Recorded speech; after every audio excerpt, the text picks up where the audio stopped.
Magandang araw po mga kaubayan. At tayo po ay nasa Marikit Park ngayon at titignan po natin ang kagandahan ng Marikit Park. Tignan po natin mga kaubayan, may mga estudyante. May mga palaruan mga kaubayan, lapitan po natin. Tignan po natin kung anong mga estudyante yung mga naglalaro. So, ito mga kaubayan ay tambayan po ng mga estudyante. So papasok po tayo doon mga kaubayan at titignan po natin.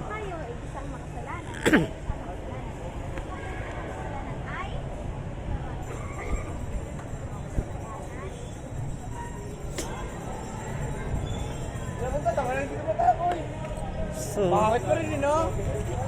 tignan po natin. Tignan po natin yung mga naglalaro ng volleyball mga kaubayan.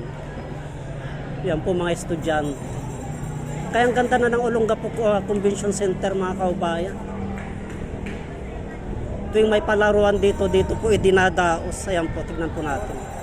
Kaya iikot po tayo dito mga kaubayan, tignan po natin. Napakaganda po ng pagkagawa ng dating, eto, kung yung mga taga Olongapo mga kaubayan, kung nyo po makikita yung lugar na ito noon, ay hindi po ganito kaganda. Lupa po ito. Nakon ngayon, ang ganda na po mga kaubayan, tignan po natin. No? Kaya tara na po.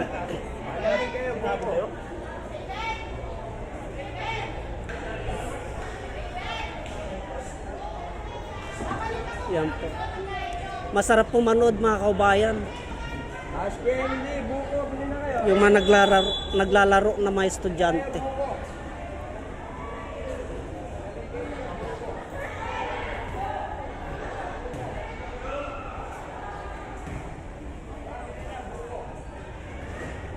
Ayun, na-foul.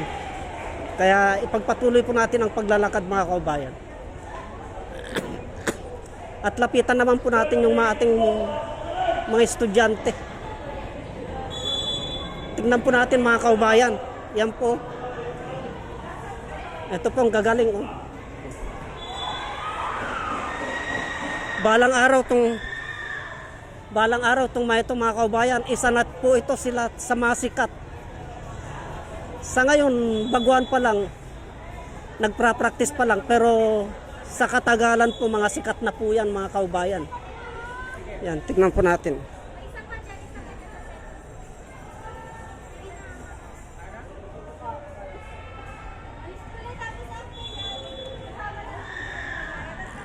Ganyan po mga kaubayan, yung ating yung mga kabataan, na nadidiscover ay sa mga ganitong kwan po lamang yan, sa ganitong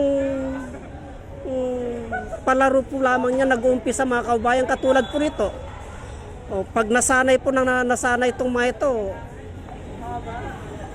yan po, pag nasanay ang mga yan, gagaling po yung mga yan mga kaubayan. Tignan po natin. Simple po lamang pero tignan naman po ninyo.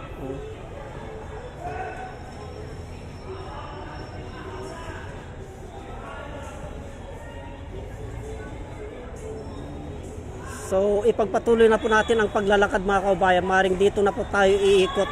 Tignan po natin. Ayan.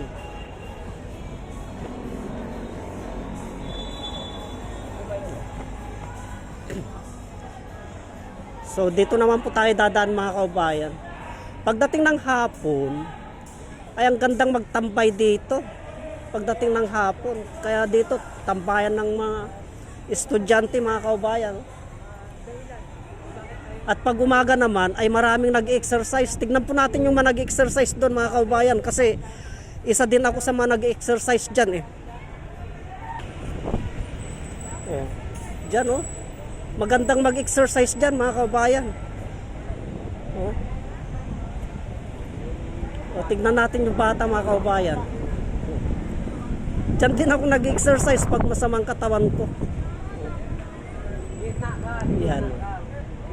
Kaya ang ganda na po ng kuwan ng Marikit Park. May mga palaruan ng mga bata. Anak mo, madam? Kamukha mo. Ang anak ni madam ay ayun po naglalaro. Anak niya po. Yun, ayan po.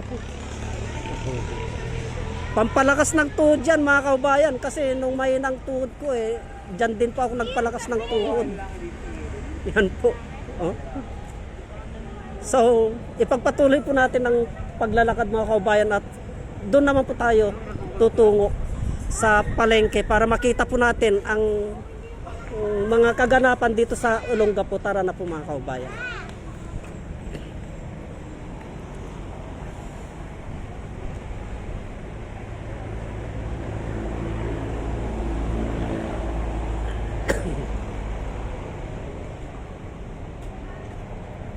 So pagmasdan po natin ito mga kaubayan. Ito po ang mga simbolo o imahin ng kasaysayan ng Olongapo noon. Ito yung mga kasaysayan ng Olongapo nung ang SBMA, sir, nung nandito pa ang US Naval Base ay ito po yung kanilang airplane mga kababayan, yan po. Yan po. Yan po. Kaya yung ating mga nangangasiwa ng Marikit Park ay alerto po yan. Talagang pinangangalagaan po nila mga kaubayan. Yan. Kaya tara na po mga kaubayan at tayo po ay ipagpatuloy po natin ang paglalakad mga kaubayan.